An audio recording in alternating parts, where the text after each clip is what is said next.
В год столетия золотодобычи в Якутии в музейном комплексе «Россия. Моя история» открылась выставка «Золото рядом», организованная Московским политехническим музеем и компанией «Полюс Алдан». На выставке можно узнать историю взаимодействия человека и золота, посмотреть на современные технологии по добыче благородного металла, а также узнать, где, кроме ювелирной промышленности, используется золото. По словам организаторов, выставка продлится минимум 6 месяцев и, возможно, будет продлена.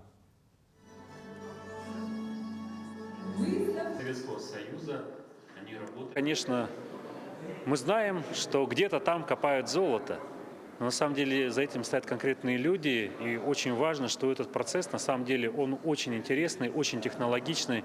Можно понять, что как каждый себя может найти, например, в этой профессии. С удивлением узнает, что золото есть у каждого из нас, кто даже держит сейчас в руках, будь то микрофон, планшет, телефон, потому что многие микросхемы сегодня содержат этот драгоценный металл, и вот эти интересные истории можно проследить здесь на выставке.